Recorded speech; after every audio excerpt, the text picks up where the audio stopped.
Boa tarde a todos. Boa tarde, gente. Ah, acordaram, né? Sejam todos bem-vindos. Tem alguém pela primeira vez na nossa casa? Seja bem-vinda. Aceite o nosso abraço, receba nosso abraço fraterno. Vamos dar início às nossas tarefas de hoje. Eu quero pedir ao Vanderlei para fazer a nossa leitura preparatória.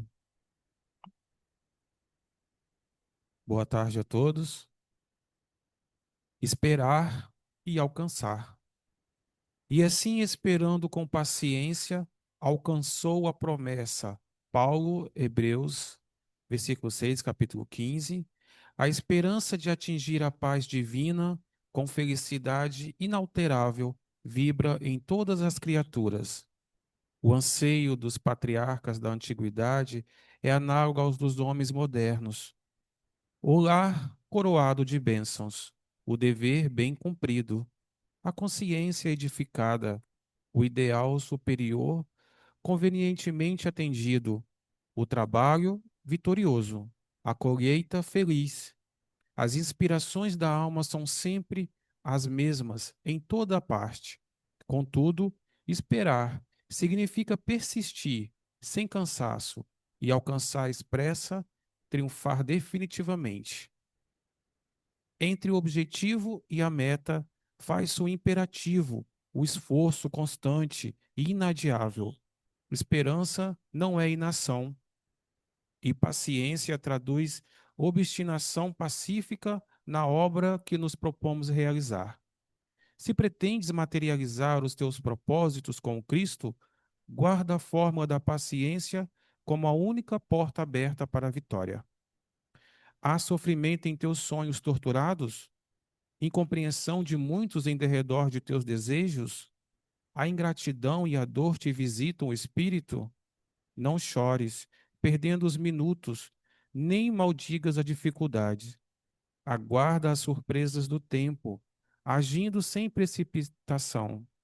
Se cada noite é nova sombra, cada dia é nova luz. Lembra-te de que nem todas as águas se acham no mesmo nível, e nem todas as árvores são iguais no tamanho, no crescimento ou na espécie.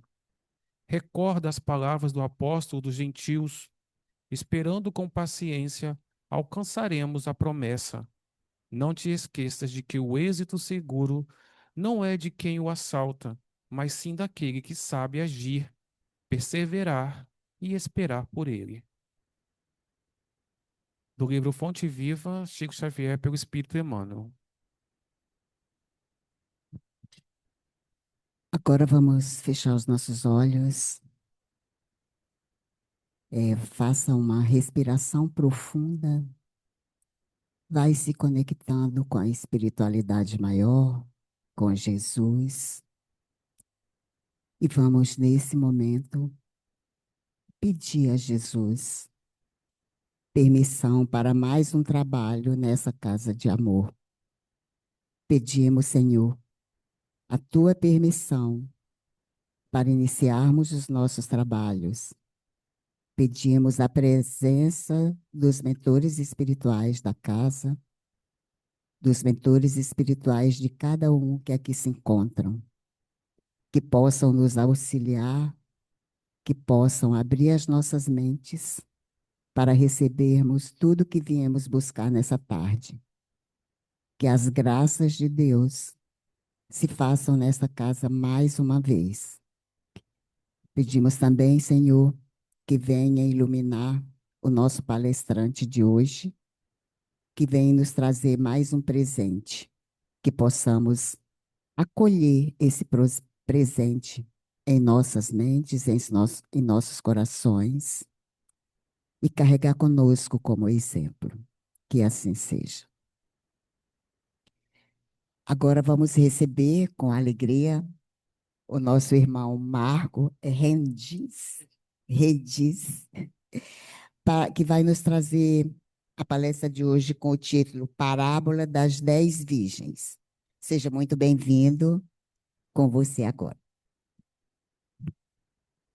Olá, boa tarde a todos.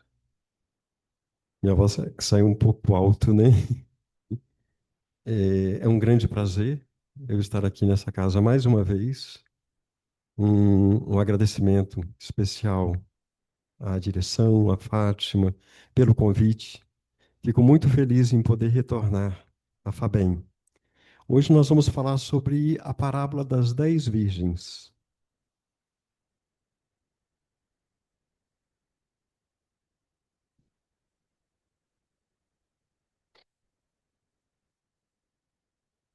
Bem, vamos fazer um convite para que cada um de nós nesse momento, nessa tarde. Falar de Jesus é sempre um grande prazer, é sempre uma grande alegria. Então, o nosso convite é nós nos entregarmos a esse tema, para que nós possamos tentar, pelo menos, compreender exatamente o que Jesus desejou nos transmitir através dessa parábola, dessa linda parábola. Quando eu escolhi esse tema, uma das coisas que eu li é que esta é uma das parábolas mais difíceis de ser interpretada. Mas por qual motivo? Aonde está essa dificuldade? É porque essa parábola, ela traz vários símbolos. Ela traz muitos símbolos onde nós vamos precisar recorrer ao Antigo Testamento para que nós consigamos entender esses símbolos. Precisamos ir lá no Antigo Testamento, e é claro, vamos também no Novo Testamento, que é a nossa segunda chave para o entendimento. E a terceira chave para o entendimento dessa parábola vai vir através do Espiritismo. Então são três chaves: o Antigo Testamento, o Novo Testamento e também o Espiritismo.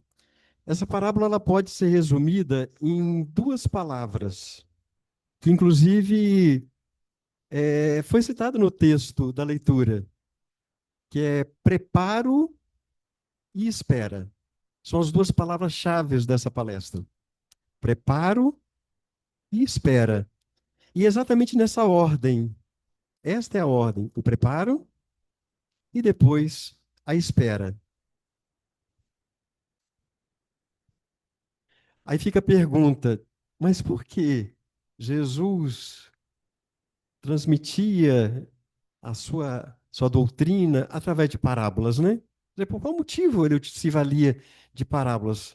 Vamos tentar entender isso. Tem uma profecia de Isaías que viveu no século oitavo antes de Cristo, ou seja, há mais de 700 anos antes da vinda de Jesus. E essa profecia, ela diz o seguinte: ouvireis com os ouvidos e não compreendereis. Vendo, vereis e não enxergareis. Pois o coração desse povo se tornou cevado, pesado, gordo, difícil. Com os ouvidos pesadamente ouviram, seus olhos se fecharam, para que não vejam com os olhos, não ouçam com os ouvidos, não compreendam com o coração e se voltem para eu os curar. Todas as citações que nós fizermos nessa exposição foram retiradas do livro Novo Testamento. É uma tradução do Haroldo Dutra Dias. Então, é exatamente essa profecia, ela foi cumprida posteriormente no Evangelho de Mateus. Então, aquela profecia de mais de 700 anos, ela veio a ser cumprida posteriormente.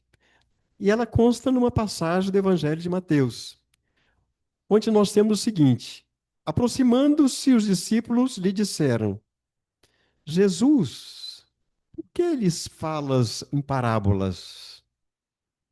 Em resposta, Jesus lhe disse que a vós foi dado conhecer os mistérios do reino dos céus, mas àqueles não foi dado conhecer, pois é aquele que tem É aquele que tem, lhe será dado, e terá com abundância. Mas aquele que não tem, até o que tem será tirado dele. Por isso, lhes falo em parábolas, porque vendo, não veem, e ouvindo, não ouvem e nem compreendem. Aí nós ficamos pensando, muitas vezes, se nós também, quando nós estudamos do Evangelho, nós muitas vezes nós lemos, mas nós não compreendemos, ou nós às vezes colocamos alguma dificuldade até mesmo nessa compreensão. Aí Jesus diz: neles se cumpre a profecia de Isaías, de 700 anos antes.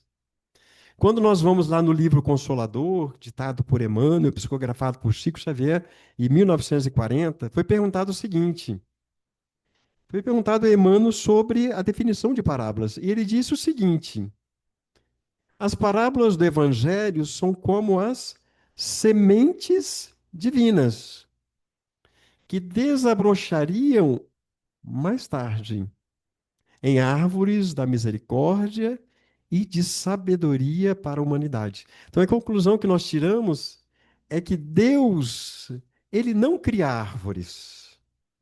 Deus cria sementes. Por qual motivo? Porque as parábolas, elas trazem uma potencialidade de um dia se transformarem em imensas árvores. Então, nós, cada um de nós, recebemos as parábolas dentro do nosso coração como uma semente. Ela é plantada em nosso coração e vamos lembrar que cada um de nós somos lavradores de nós mesmos. Cada um de nós. Nós somos lavradores de nós mesmos. Então, cabe a cada um de nós receber esta pequena semente, trazer para o nosso coração, mas nós sabemos que a semente, ela exige muitos cuidados, né? Ela exige água, ela exige sol, ela exige adubo, para que um dia ela possa se transformar numa imensa árvore. Então, qual é o nosso convite desta tarde? Vamos receber esta parábola que nós vamos tratar hoje como uma pequena semente dentro do nosso coração. E que essa semente, com o tempo, ela possa se transformar numa imensa árvore que vai nos trazer lá no futuro, principalmente, uma compreensão muito grande sobre exatamente o caminho que nós estamos trilhando nessa terra e como nós devemos agir.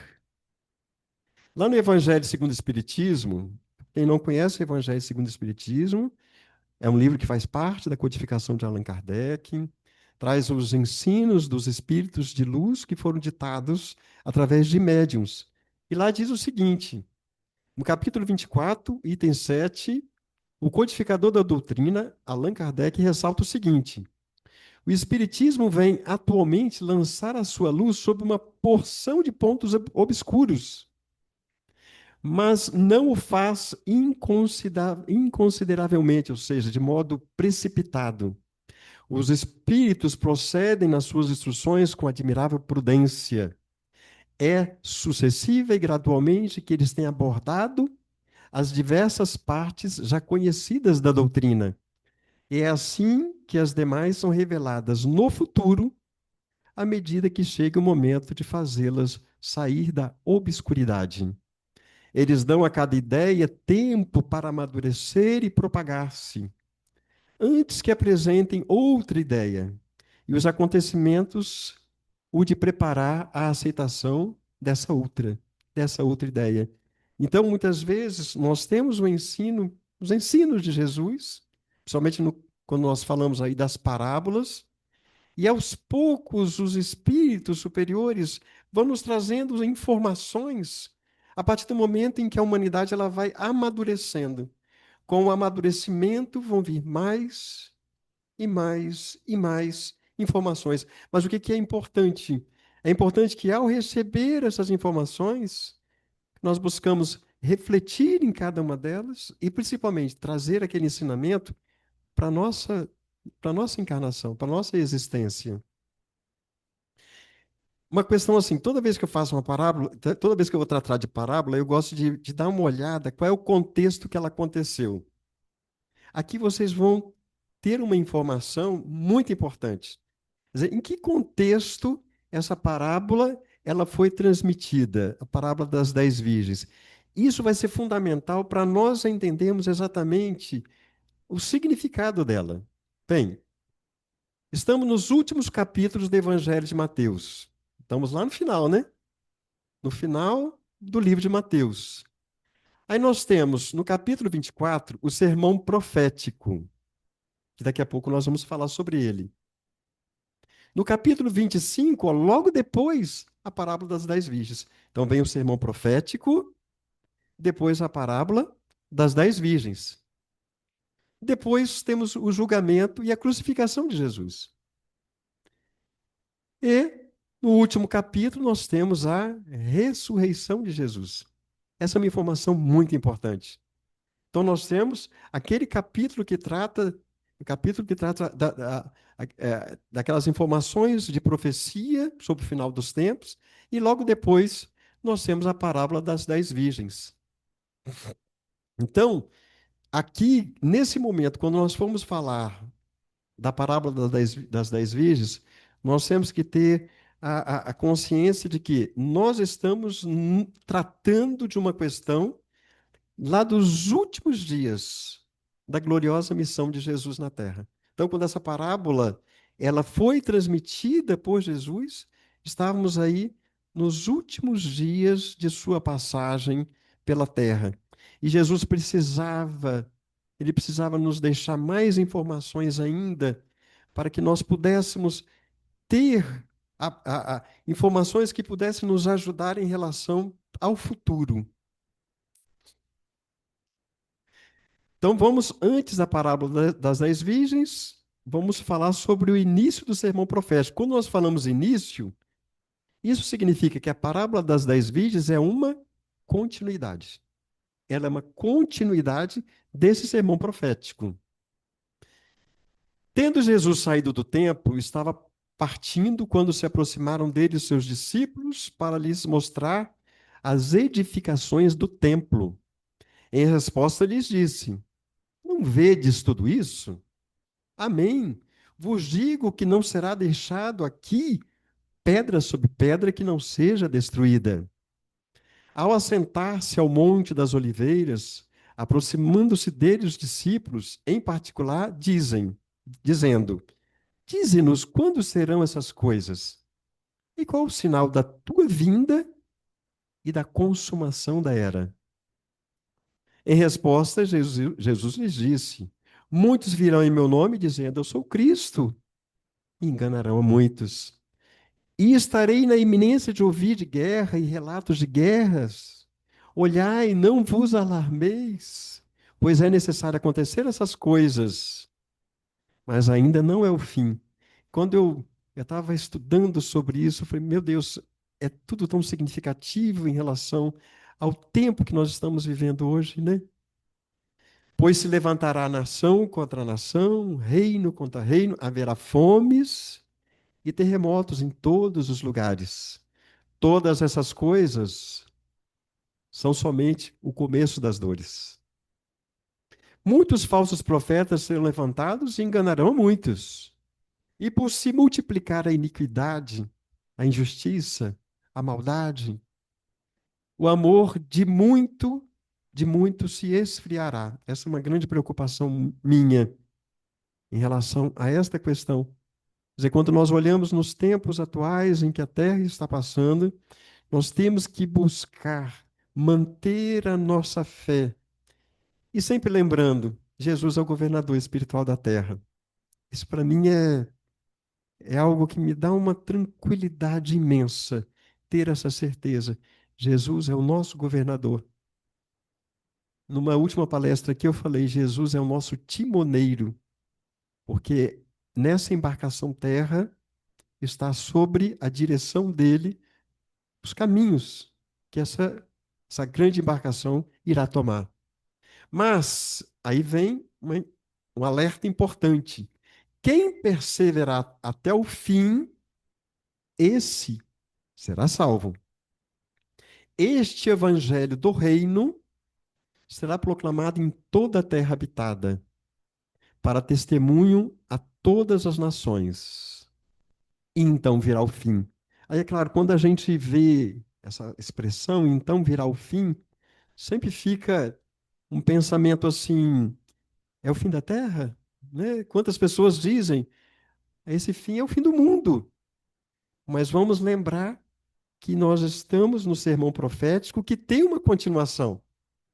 E a continuação dele é a parábola das 10 virgens. Não termina aqui. Não termina aqui. Mesmo porque quando nós vamos lá no Evangelho segundo o Espiritismo, e mesmo na Gênese, nós temos informações que não é que este fim não é o fim da Terra, é o fim de um ciclo. Então, aqui nesse sermão profético, Jesus está se referindo à transição planetária, ou seja, ele está se referindo ao futuro do nosso planeta, quando a Terra deixará de ser um planeta de expiações e provas e passará a ser um mundo de regeneração.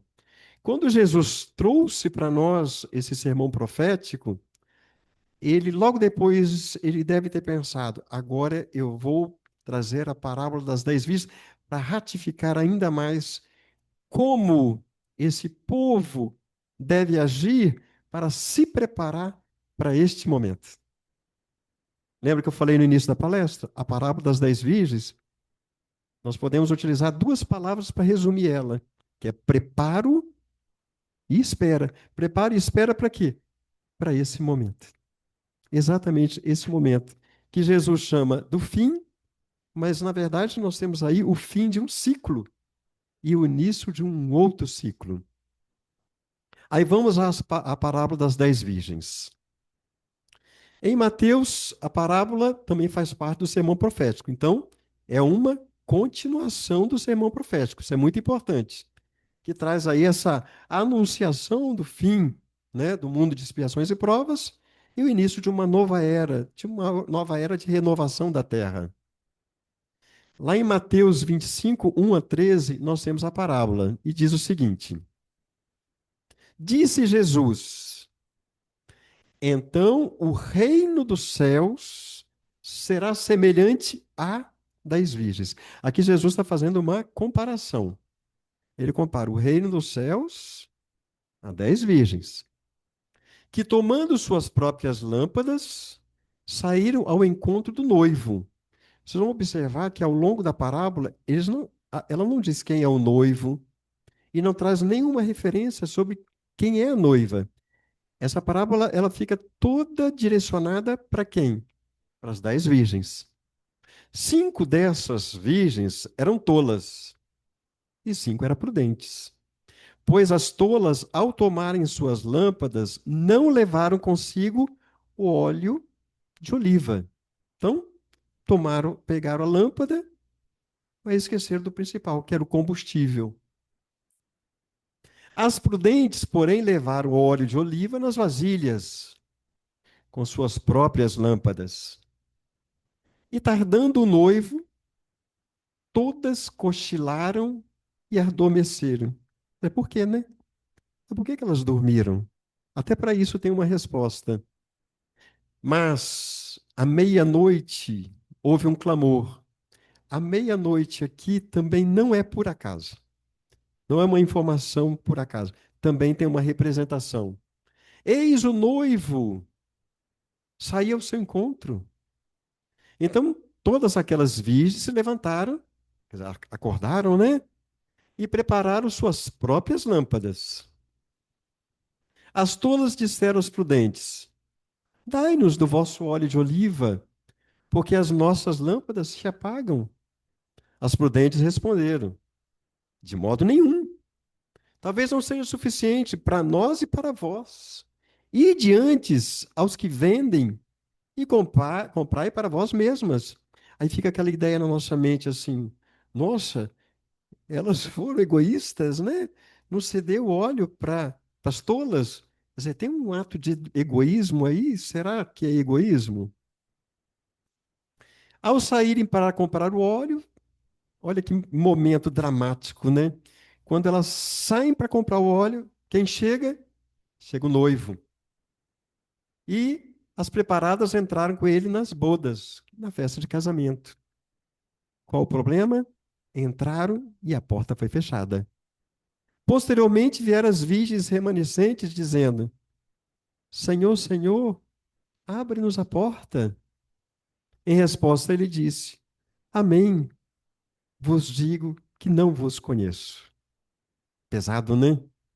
É pesado. Chegou ali na. Elas levantaram, saíram para comprar o óleo. Quando retornaram, encontraram a porta fechada, tentaram ainda entrar, só que o noivo disse: Eu não as conheço, né? E Jesus finaliza essa parábola dizendo: Portanto, vigiai, porque não sabeis o dia e não sabeis também qual será a hora. Então, nós temos que analisar essa parábola dentro do contexto do sermão profético, como uma continuidade. Algumas reflexões importantes. Mateus foi o único evangelista que tratou sobre essa parábola. Se a gente tentar buscar nos outros evangelhos, não tem. Só ele trata sobre ela. A parábola foi dita por Jesus num contexto de profecia, quando ele diz: Então o reino dos céus será. Quer dizer, naquele momento, ele estava falando sobre algo que iria acontecer no futuro. Quando? Ninguém sabe. Quer dizer, o momento exato ainda ninguém sabe. Envolve preparo e espera. Preparo e espero para quê? Preparo e espero para esse momento. Esse momento em que o noivo vai chegar. Um dia esse noivo ele vai chegar. E quando este noivo chegar, todos nós vamos ter que estar preparados. Só que nós vimos ali que as virgens tolas, elas foram buscar se preparar exatamente na hora que o noivo estava chegando. Aí não dá certo. Aí não dá certo. Aí não resolve a questão. Elas teriam que ter se preparado muito antes da chegada do noivo. É uma parábola escatológica, porque ela aborda o fim dos tempos. Ela aborda exatamente uma continuidade daquela parábola, daquela passagem anterior, na qual Jesus está nos anunciando que vai chegar um momento em que a Terra vai passar por um processo muito importante de transição, saindo do mundo de provas e expiações e ingressando na nova era. Quando esse é o tipo o tipo da parábola que eu gosto de estar sempre relembrando. Eu gosto muito dessa parte de Mateus, quando ele traz todas essas informações. Porque muitas vezes nós, na nossa vida pessoal, particular, profissional, quantas coisas acontecem e muitas vezes a gente pensa, não tem jeito, não é verdade? A gente pensa, não tem jeito, o mundo não tem jeito. O Brasil não tem jeito, o mundo não tem jeito. Tem. Vamos lembrar. Vamos lembrar dessa parábola que ela está nos dizendo: quem permanecer firme até o final, este vai ser o vencedor. Então, isso é muito importante. Nós não nos entregarmos a essas muitas mensagens de derrotismo que o tempo inteiro nós estamos recebendo, principalmente de redes sociais. Não deixar que isso, de alguma forma, prejudique a nossa vida, principalmente a nossa vida espiritual.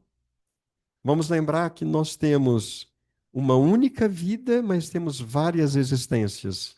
E nós estamos hoje em uma das nossas existências. Então é muito importante que nós façamos dela o melhor, para que nós possamos nos preparar exatamente para este momento.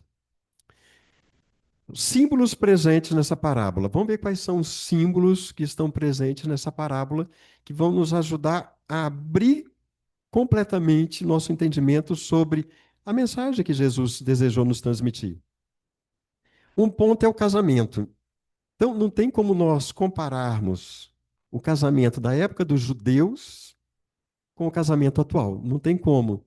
Para nós entendermos sobre exatamente o porquê do casamento, nós temos que ir lá no Antigo Testamento. Qual é o significado da festa do casamento, das bodas? Quando você vai lá no Antigo Testamento, você vai ver que o casamento é um símbolo muito utilizado, porque ele mostra ele traz para nós uma união entre o Criador, Deus, e a humanidade terrestre. E o casamento é exatamente essa união entre Deus e a humanidade.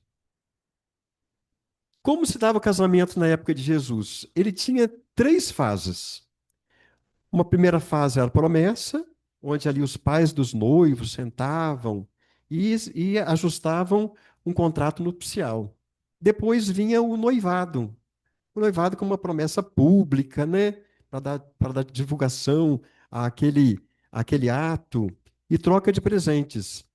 E normalmente um ano depois que vinha a festa, as chamadas bodas. Acontecia a festa, e nessa época, no geral, a festa durava 7 dias. Não é que nem, não é que nem hoje, não, que são 4 horas. Eram 7 dias de festa. O noivo tinha uma comitiva de amigos. E a noiva também tinha uma comitiva de amigas que era formada pelas donzelas, pelas virgens. Qual era o local do casamento? Naquela época, o casamento ocorria na casa dos pais do noivo. Então, era na casa dos pais do noivo que a festa acontecia. As 10 moças virgens, elas aguardavam na casa dos pais da noiva. Então, elas ficavam esperando lá na casa dos pais da noiva até um momento em que elas iriam se juntar às outras pessoas convidadas para participar da festa. Todas deveriam ter lâmpadas de azeite ou tochas, porque as ruas eram muito escuras. As 10 virgens. Quem eram as 10 virgens? As 10 virgens eram as amigas da noiva. Na época de Jesus, virgindade tinha uma outra conotação muito diferente da nossa época atual. Naquela época significava fidelidade a Deus. Portanto, aqui é uma virgindade espiritual. Na tradição judaica, essas 10 moças são as madrinhas. E as palavras virgens indica no texto castidade e pureza. E também se referem a jovens donzelas, solteiras, normalmente jovens de 14, 15 anos de idade. As madrinhas tinham como função sair para receber o noivo, então ela tinha um papel muito importante. Elas saíam, elas estavam na casa dos pais da noiva, elas saíam para receber o noivo e acompanhar o noivo e a noiva pelo percurso, valendo-se das suas lâmpadas para iluminar o caminho, levando o noivo e a noiva para a casa dos pais do noivo, onde iria acontecer a festa. Geralmente não se sabia a hora. A hora do casamento não se sabia. Porque quem escolhia a hora do casamento era o pai do noivo. Aí, num determinado momento, ele falava, vai buscar a noiva. Então ninguém sabia. Tanto não sabia que as virgens dormiram. Elas estavam esperando, elas sabiam que ia ser naquele dia. Mas qual o horário? O horário para elas não estava definido, o momento exato que o noivo iria chegar. Então elas simplesmente elas aguardavam. Olha a espera aí. Elas aguardavam o quê? A vinda do noivo, que somente iria acontecer a partir do momento em que o pai do noivo dissesse: Noivo, meu filho, vá buscar sua noiva. A responsabilidade dessas virgens era grande, porque esse casamento acontecia à noite e elas precisavam iluminar todo o caminho dos noivos até a festa de casamento. Aí vocês vejam da importância de cada uma ter a sua lâmpada, né? Para poder iluminar aquele caminho. Porque 5 virgens eram prudentes e 5 virgens eram tolas. Aqui nós temos 2 tipos de postura espiritual. Aqui se refere a uma postura espiritual, onde nós temos 5 delas, que são as prudentes, que buscaram ao longo do tempo, se preparar. De que forma? Se espiritualizando. Então, as prudentes aproveitaram o tempo para se preparar e se espiritualizar. E tem as tolas, que não tiveram o mesmo cuidado. Todas elas sabiam que o noivo ia chegar. Assim como nós sabemos hoje que em determinado momento a Terra vai passar por uma transição e vai se transformar num mundo de regeneração. Nós sabemos disso. Todos nós temos essa informação, temos conhecimento disso. Então, o que cabe a cada um de nós? Nos preparar. O que nós não podemos fazer? Como as tolas, que ficaram simplesmente esperando, mas não se prepararam. Ambas sabiam que em algum momento o noivo iria chegar. Tá todo mundo ali, não era surpresa para ninguém que o noivo ia chegar, não era surpresa. Todo mundo sabia, ele vai chegar. Agora, que horas vai chegar? Não sei. Mas na hora que ele chegar, a gente tem que estar preparado. Porque Jesus compara o reino dos céus com as 10 virgens e não apenas com as 5 prudentes? Essa foi uma pergunta que eu achei assim, muito interessante, né? Por que que, por que que Jesus aqui não compara essas virgens, o reino dos céus, somente com as virgens prudentes? Quer dizer, ele compara com as prudentes e com as tolas. Mas por quê? Porque todos nós, todos, sem exceção, todos os prudentes e os tolos, um dia chegaremos a uma condição de espírito puro. Alguns vão chegar mais cedo, outros vão chegar mais tarde, mas todos nós chegaremos a essa condição um dia. Por que todas as virgens dormiam? Essa também é uma pergunta importante. Por que até as prudentes dormiam? Quer dizer, por que não somente as tolas dormiam, né?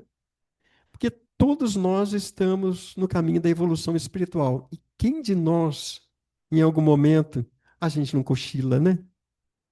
Quem de nós, em algum momento da nossa vida, a gente não dá aquela cochilada para depois acordar novamente? Então, tem momento que nós nos descuidamos.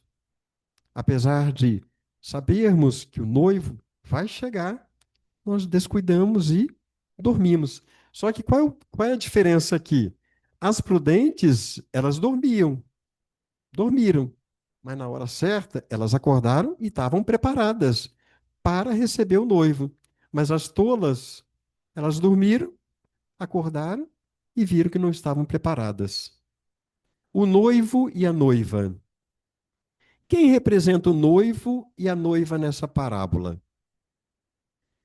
Aí nós temos uma passagem do Evangelho de João que diz o seguinte: Vós mesmos me testemunhais que eu, João Batista, disse: Eu não sou o Cristo, mas que sou aquele que foi enviado adiante dele. O que tem a noiva é o noivo. O amigo do noivo, eu, João Batista, sou amigo do noivo, que está presente e o ouve. Se alegra profundamente por causa da voz do noivo. Portanto, essa alegria se completou em mim, João Batista, em ouvir a voz do noivo, em estar na presença do noivo. Então, quem é o noivo? O noivo é Jesus. E a, e a noiva é a terra. É exatamente a terra que passará por todo esse processo de transição. O noivo também representa um futuro de algum momento que vai chegar. Nós não sabemos quando, mas temos que estar preparado para recebê-lo. O que representa a vinda do noivo? Essa preparação, né, espiritual aí da chegada do reino de Deus, quando a Terra passará de planeta de expiação e provas para um planeta de regeneração.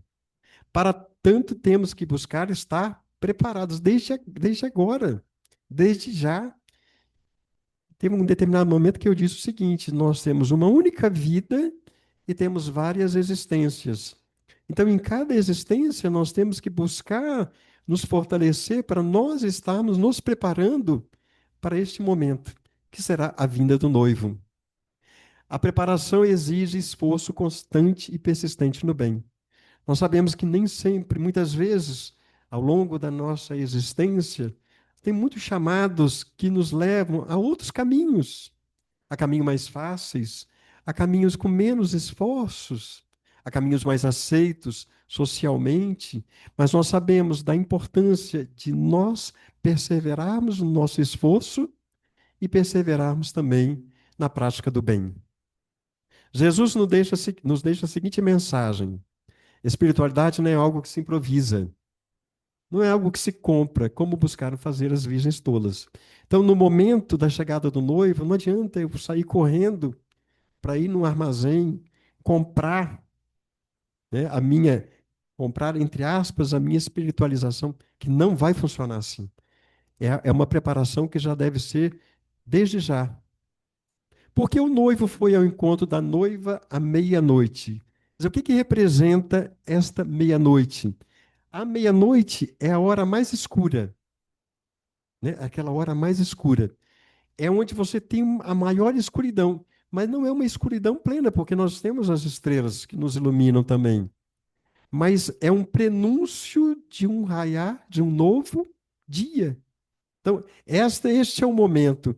No momento em que a Terra chegar exatamente na noite mais escura, é que o noivo virá. A gente tem a impressão que nós já estamos na noite mais escura. Mas é só uma impressão, porque nós temos ainda um caminho longo pela frente ainda de amadurecimento da nossa terra para que nós possamos estar prontos para esse novo mundo de regeneração. Em Mateus, no sermão profético, Jesus ressaltou o seguinte: e estareis na iminência de ouvir de guerra e relato de guerra. Olhai, não vos alarmeis, pois é necessário acontecer essas coisas. Mas ainda não é o fim. Pois se levantará nação contra nação, reino contra reino, haverá fomes e terremotos em todos os lugares. Todas essas coisas são o começo das dores. E por se multiplicar a iniquidade, o amor de muitos se esfriará. Mas quem perseverar até o fim, esse será salvo. Então aqui Jesus está nos reforçando da necessidade, da importância de nós perseverarmos perante tudo que a gente vê acontecendo ao longo, próximo a nós, ou mesmo não tão próximo, perseverar na nossa espiritualização, na nossa certeza de que a terra está entregue numa mão, uma mão que sabe exatamente para onde vai levá-la, que é a mão de Jesus Cristo. Quem é o amigo do noivo, né? Qual é o significado do amigo do noivo? Lá em Isaías 7,14 diz: portanto, o mesmo Senhor vos dará um sinal. Eis que a virgem conceberá e dará à luz a um filho, e chamará o seu nome de Emanuel, Deus está conosco. Então, aqui no caso, quem é o amigo do noivo? É o precursor. É exatamente o profeta Isaías, que foi o primeiro profeta a anunciar a vinda do noivo, que é a vinda de Jesus Cristo. As lâmpadas. O que representam as lâmpadas ou candeias? Eram pequenos vasos de barro, tinha azeite queimado e um pavinho de linho. A candeia, ela representa o coração. Observe que todas as 10 virgens tinham uma candeia. Todas elas tinham. Então, essa candeia representa o coração. Só que para que esse coração ele possa produzir luz, ele vai precisar do quê? Ele precisa do óleo das virtudes e dos valores do espírito. Então, coração, todas as 10 tinham. Só que algumas tinham óleo e outras não tinham óleo suficiente para acompanhar o noivo. O óleo. O que representa o óleo? É o combustível. Aqui nós estamos nos referindo aos virtudes e os valores do espírito. Como é que são conquistadas essas virtudes e esses valores do espírito? Autoconhecimento, renovação interior, reforma íntima, que nós ressaltamos, sempre ressaltado muito dentro do espiritismo, a prática da caridade, do amor, da compaixão com o próximo e etc. A lâmpada todos nós temos, mas o óleo vai depender do nosso alto esforço. É um alto esforço que deverá ser constante. Para quê? Para que nós possamos conquistar os valores do espírito. Por que as virgens prudentes negaram óleo para as imprudentes? Elas foram egoístas? Nós sabemos que virtudes e valores espirituais é de cada um, é uma conquista de cada um. Não tem como você, é uma conquista individual, não tem como você passar os seus valores e as suas conquistas espirituais para o outro. Nós podemos, é possível se conversar, é possível se orientar, é possível buscar mostrar o caminho, mas quem deverá percorrer esse caminho para conquistar esse óleo das virtudes, esse óleo dos valores espirituais, é um esforço individual, é de cada um. Por isso não adiantava as noivas prudentes, elas não iam conseguir transmitir para as tolas algo que era íntimo de cada uma delas.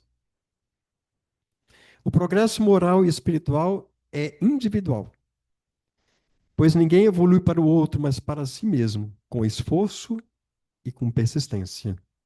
A negativa de Jesus. Por que Jesus disse: Não vos conheço? No Evangelho de Mateus, lá no versículo 21, Jesus ressalta: Nem todo o que me diz Senhor, Senhor, entrará no reino dos céus, mas aquele que faz a vontade do meu Pai que está nos céus. Então, somente aquele que faz a vontade do Pai, através desse esforço constante do bem, esse esforço constante pelas conquistas do Espírito, é que poderá bater nessa porta e entrar. Mensagem de Jesus. Qual é a mensagem de Jesus? Que estejamos vigilantes, atentos quanto às necessidades do constante trabalho pela espiritualização. Não sabemos o dia e a hora da chegada do reino, da chegada do mundo de regeneração. Quer dizer, nós não sabemos, mas nós temos plena consciência de que chegará esse momento. Esse é o momento que vai chegar. Então, qual é o nosso convite da tarde? O convite da tarde é nós refletirmos sobre essa linda passagem de Mateus e nós buscarmos, através do nosso trabalho, do nosso esforço persistente, em cada uma das nossas existências, buscar ser uma pessoa melhor, para que nós possamos nos preparar para este momento, quando o noivo irá chegar. É preciso que estejamos preparados para buscando conquistar o óleo das virtudes, como amor, paciência, serenidade, que é o combustível para se conseguir vencer as sombras do medo, da violência, da maldade, que ainda vivenciamos e sentimos nas experiências de provas e expiações. Todos nós temos ainda muitas sombras dentro de nós, muitas sombras. Nós temos que buscar em cada reencarnação nossa vencer cada uma dessas sombras. Muitas vezes, através de atitudes simples, nós vamos mudando todo esse panorama para que mais adiante nós possamos estar numa situação espiritual muito melhor. Ainda que eu ande pelo vale das trevas e morte, não temerei perigo algum, pois tu está comigo. A tua vara e teu cajado me protegem. Salmo 23, capítulo 23, versículo 4. Quando eu estava fazendo essa palestra, eu recebi algumas intuições sobre uma mensagem de finalização, uma mensagem de esperança, uma mensagem de fé, e principalmente que nós saiamos daqui com os nossos corações repletos desse óleo, que vai ser o óleo que vai nos fortalecer para nós conseguirmos vencer as sombras que existem dentro de nós mesmos e, principalmente, para nós vencermos essa noite tão escura que a nossa terra passa atualmente. Mesmo na meia-noite, que é a hora mais escura, vamos guardar em nosso coração: Jesus está sempre conosco.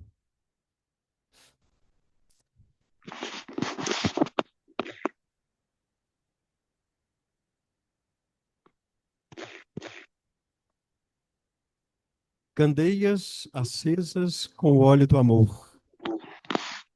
Vidas duras vidas, de provas e expiações, de vazios pela falta de algo ou pela falta de alguém.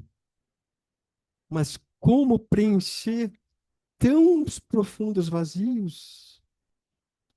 Como podemos buscar ser completos? Qual é o caminho? Resposta suave ecoa nos nossos corações. Eu sou o caminho da verdade e da vida. Da infinita vida onde não há vazio, onde não há tristeza e nem há melancolia, onde reina a paz absoluta. Venha, segue-me, abrigue-me em seu coração e em sua alma, mas vigiai, para que a luz da sua candeia possa se manter acesa, pois ninguém sabe o dia e nem sabe a hora. Mantenha o óleo para que a luz não se apague e possa iluminar sua caminhada terrena rumo ao reino do infinito amor. Aproxima-se a meia-noite e o noivo não tarda a chegar. E então a porta se abrirá para o mundo novo, que é o mundo da regeneração. Ainda há tempo de cada um de nós nos prepararmos. Para isso é importante conhecer a si mesmo, se preparar e buscar preparar, amparando os nossos irmãos de jornada, que igualmente buscam o reino de amor. Muitos ainda nem sabem, mas lá no íntimo também buscam. E a luz da fraternidade que jamais se apagará, pois Jesus é infinito amor, é infinita bondade e também é infinita misericórdia. Sua palavra é o combustível da nossa esperança. Seus exemplos são a luz que ilumina os escuros caminhos da existência terrena, até que um dia todos possam alcançar a sublime perfeição. Por ora, Jesus nos diz, no íntimo de cada um dos nossos corações, vigia, se prepara e espera, e mantenha acesa sua candeia.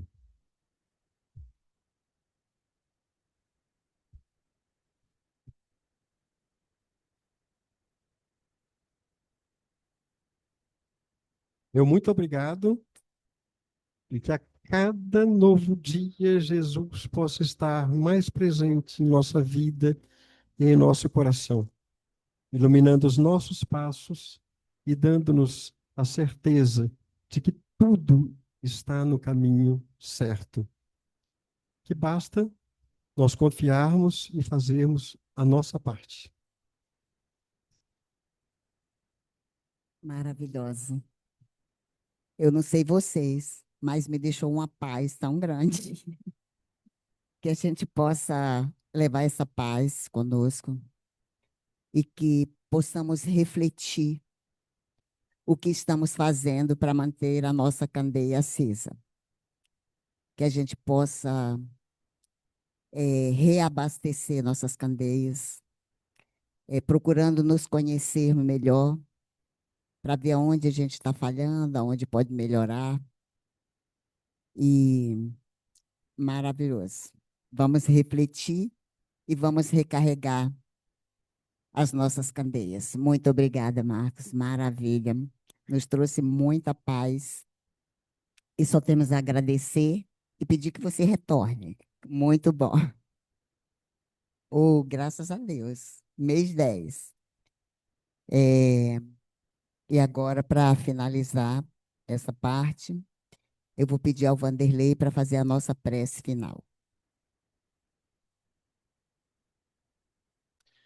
Irmãos, vamos fechar os nossos olhos em profunda gratidão.